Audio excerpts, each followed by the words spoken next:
Hope सही हो, सही नहीं हो तो बिल्कुल अब हो जाओ, क्योंकि आज आप पढ़ने जा रहे हैं कैपिटल बजटिंग, जो कि बहुत ही कॉम्प्लेक्स एंड बहुत ही टिपिकल चैप्टर है किसी भी कॉमर्स स्टूडेंट के लिए, जो कि लिखना समझना बहुत मुश्किल होता है। तो आई होप जो मैं आपको पढ़ाने जा रही हूँ वो आपको आगे आगे समझ में आए। तो please focus on this. Thank you. Capital budgeting एक तरीके की प्लानिंग होती है जिसमें हम फाइनेंस से रिलेटेड हम अपने बिजनेस में जो जो फाइनेंशियल गतिविधियां आगे वाले भविष्य में होने वाली हैं उसकी हम प्लानिंग करते हैं पहले से ही। जो 1 साल या 6 महीने या 2 महीने के बाद करते हैं उसकी हम तरीके से पहले ही जांच पड़ताल करके जो की इन्वेस्टमेंट के बारे में प्लानिंग करते हैं कि कहाँ कितना और कैसे हमें इन्वेस्टमेंट करना है जिससे भविष्य में हमारे बिजनेस में उसका फ्रूटफुल रिजल्ट मिले। जैसे कि हमारे कुछ मैंने पॉइंट्स लिखे हैं जो कि आप होप आपको पसंद आए। तो पहला पॉइंट है capital budgeting is related with systematic investment program. तो ये एक तरीके का सिस्टमेटिक प्रोग्राम होता है जो सिस्टमेटिक वन बाय किया जाता है। इसमें प्लानिंग भी आ जाती है, कितना इन्वेस्टमेंट हमें करना है या कितना हमें बचना है इन्वेस्टमेंट करने से, जिससे आगे आने वाले भविष्य में हमें फ़ायदा हो, ना कि नुकसान से बचने के लिए भी हम इस कैपिटल बजटिंग प्लानिंग करते हैं। Second point is capital budget is a mostly a list of that investment which gives you fruitful result. इस कैपिटल बजटिंग जो कि हम एक तरीके की बेसिकली एक प्लानिंग है, इसमें हम उन चीज़ों को इन्वेस्टमेंट को इनलिस्ट करते हैं। इनलिस्ट मतलब कि उस लिस्ट में हम डालते हैं जो हमें करने हैं और वो और कुछ वो डालते हैं जो हमें नहीं करने हैं इन्वेस्टमेंट, जैसे जिससे आगे जाके भविष्य में फ्रूटफुल उसका रिजल्ट मिले। थर्ड पॉइंट है it is related to long term planning of financial resources.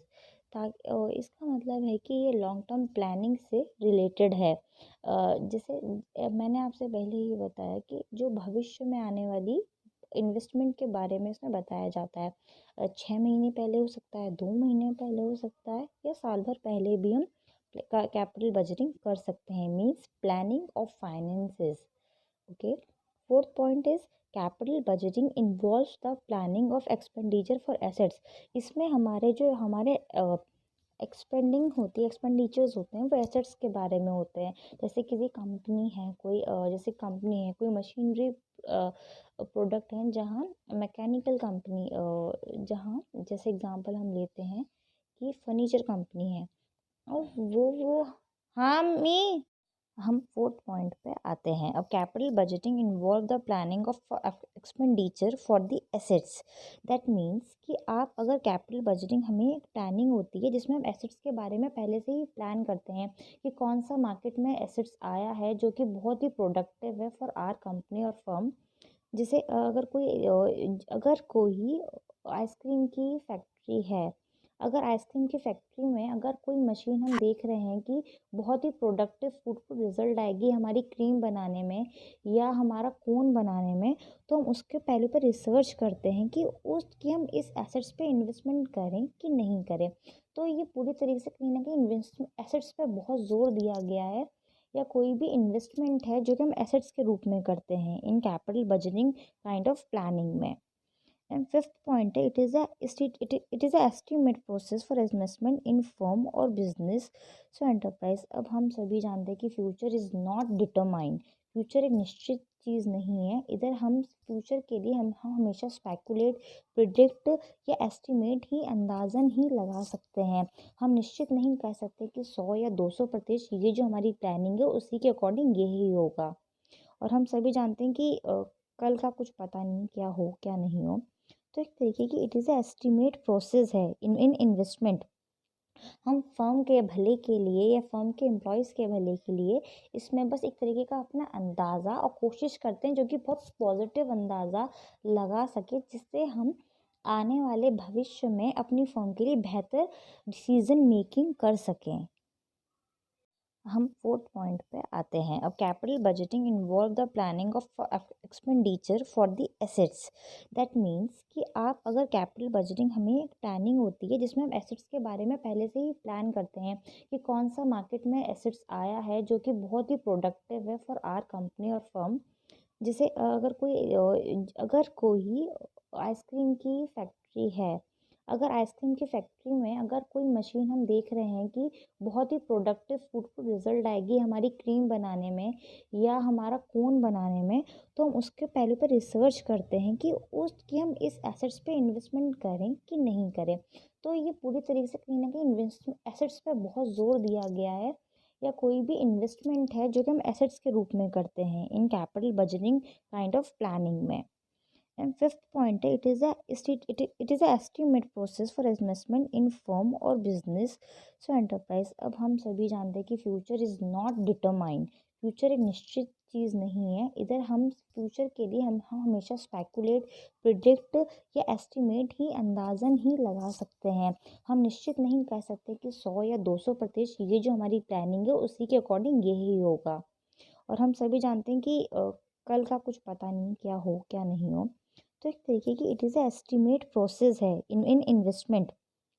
हम फर्म के भले के लिए या फर्म के एम्प्लॉयज़ के भले के लिए इसमें बस एक तरीके का अपना अंदाज़ा और कोशिश करते हैं जो कि बहुत पॉजिटिव अंदाज़ा लगा सके, जिससे हम आने वाले भविष्य में अपनी फर्म के लिए बेहतर डिसीजन मेकिंग कर सकें। अब हम आते हैं importance of capital budgeting, estimate of capital expenditure. तो इसमें है कि with the help of capital budgeting it can be found out that when how much amount will be necessary to purchase the various assets in future. मतलब इसका कहने का मतलब ये है कि हम हमेशा एक्सपेंडिचर्स के बारे में एस्टिमेट, अंदाज़ा ही लगाते हैं, जो कि भविष्य के आने वाले कंपनी के एम्प्लॉयज़ और प्रॉफिट और ऑनर्स के लिए फ़ायदेमंद होगा या नहीं होगा। जैसे कि हम वो एसेट्स खरीदें जो कि मतलब सही रहें कंपनी के लिए, ताकि कम रेट में भी हों। ये नहीं कि बहुत ज़्यादा पैसा इन्वेस्ट कर दिया कंपनी का इस कम प्रोडक्ट में। जैसे प्रोडक्ट मतलब कि जैसे हम जो कंपनी है हमारी, तो उसमें मशीन खरीदनी होती है, एसेट्स जो होते हैं हमारे, तो हम इतने ही महंगे ना खरीद लें कि हम उसका खर्चा निकालने में हमें 2 से 3 साल लग जाए। इतना होना चाहिए कि वो काफ़ी अच्छा प्रोडक्ट प्रोड्यूस करना चाहिए, वो उसमें कभी खराबी नहीं होनी चाहिए। रिसर्च पहले से रिसर्च किया जाना चाहिए उन एसेट्स के बारे में, जिससे जब कंपनी उनको खरीदे या उन्हें लीज पे ले, जिससे नुकसान ना हो आने वाले समय में, सिर्फ फ़ायदा हो। सेकंड पॉइंट आता है डिटरमाइनिंग ऑफ प्रायोरिटीज़। तो इसमें होता है कि पहले ही निश्चित कर लेना कि हमारी प्रायोरिटीज़ कंपनी के लिए क्या क्या होनी चाहिए। Capital budgeting makes it possible to compare various capital investment order to determine, that means कि पहले ही हमारा एक प्लानिंग में, इस प्लानिंग में ये होता है कि जैसे प्रायोरिटीज़ को कर लेते हैं। ये नहीं कि पहले आप जो कम इम्पोर्टेंट चीज़ है उसमें आपने ज़्यादा इन्वेस्टमेंट कर दिया, और जो बहुत इम्पोर्टेंट चीज़ है उसके लिए पैसा बचा ही नहीं इन्वेस्टमेंट के लिए। तो एक सिस्टमेटिक वे में होना चाहिए कि हमें अगर ज़मीन खरीदनी है तो वो हमें इतनी की होनी चाहिए, इसके बाद जो हम एसेट्स यूज़ करेंगे वो इतनी होनी चाहिए, फिर जो हम रॉ मटेरियल परचेज़ करेंगे वो उसका इतना ही अमाउंट होना चाहिए। तो ये हर चीज़ें सिस्टमैटिक और प्रायोरिटी वाइज एक सबको एक बजट बनाना चाहिए। सो थर्ड पॉइंट है हमारा कंट्रोल ओवर कैपिटल एक्सपेंडिचर। मतलब जो बहुत ज़्यादा खर्चा होता है उस पे हमेशा इसके थ्रू इसका फ़ायदा होता है कि अगर हम जो कैपिटल बजटिंग साल या 6 महीने पहले लेके चलते हैं, उसमें काफ़ी सारा हमें प्लानिंग काफ़ी फ्रूटफुल रहती है इन दैट केस ऑफ कि हमारा कहीं भी बहुत ज़्यादा खर्चा इम्बैलेंस ना हो जाए। तो ये काफ़ी कंट्रोल करती है हमारे खर्चों, जो खर्चे, फिजूल खर्चों को कंट्रोल करने में। जैसे कि हमें इतना एक्सपीरियंस से ये चीज़ें पता चलती हैं कि क्या चीज़ें ओवर हैं और क्या चीज़ें थोड़ी कम हैं।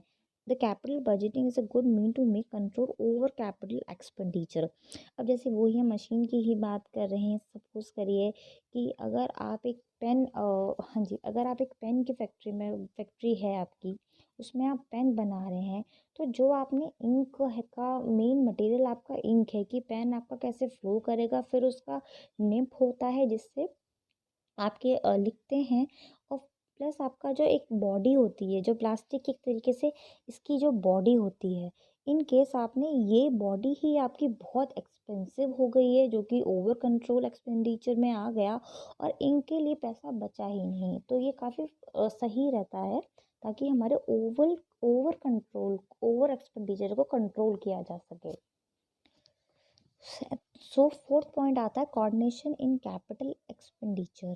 Generally capital expenditure made the various projects but control and coordination can be establish among them with the help of capital budgeting. तो कैपिटल ऑब्वियसली बात है, जब हम अगर पहले से ही हर चीज़ की प्लानिंग कर लेंगे तो हमें पता रहता है कि हमें कोऑर्डिनेशन कैसे बैठाना है, हर चीज़ बैलेंस में कैसे लानी है। कोई वो चीज़ बहुत महंगी नहीं होनी चाहिए या कोई चीज़ बहुत सस्ती के चक्कर में क्वालिटी डाउन नहीं होनी चाहिए। हर चीज़ का एक कोऑर्डिनेशन फ्लो में रहता है और हम पहले से ही उससे हम लोगों में कॉन्फिडेंस भी आता है कि हर चीज़ कोऑर्डिनेट है, तो कहीं भी पैसा कम नहीं पड़ेगा या कहीं भी जो जो हमने फंड जहाँ जहाँ डिवाइड करे हुए हैं वो सब बैलेंस इसके थ्रू हम कर सकते हैं। अब इसमें आता है फिफ्थ पॉइंट आता है हमारा analysis of past decision. For the success of past decision they are analyse with the help of this analyse. Obviously अगर हम एक्सपीरियंस, हम कहते हैं कि हमेशा हम कंपनी में, किसी भी कंपनी में एक्सपीरियंस, हम प्राइवेट सेक्टर में सुनते हैं कि अगर आप अपना रिज्यूम आप देना चाहते हैं कि आपको जॉब चाहिए, तो वो पूछते हैं कि आपका एक्सपीरियंस कितना है। तो एक्सपीरियंस की मार्केट में बहुत वैल्यू होती है, क्योंकि उनके पास काफ़ी सारा एक्सपीरियंस होता है, तो वो उस एक्सपीरियंस से गुजरे होते हैं कि क्या चीज़ सही थी इस जगह, किस डिपार्टमेंट में क्या चीज़ फ़ायदेमंद रहती है, क्या चीज़ नुकसानदायक रहती है।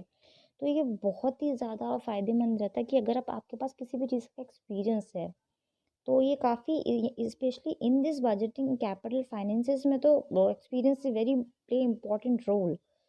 सो ये थे हमारे इम्पोर्टेंट्स ऑफ कैपिटल बजटिंग। अब next one is scope and types of capital budgeting. So first point is expansion project. When the businessman expanding existing projects, he has to take the decision related expansion such as purchase of machinery,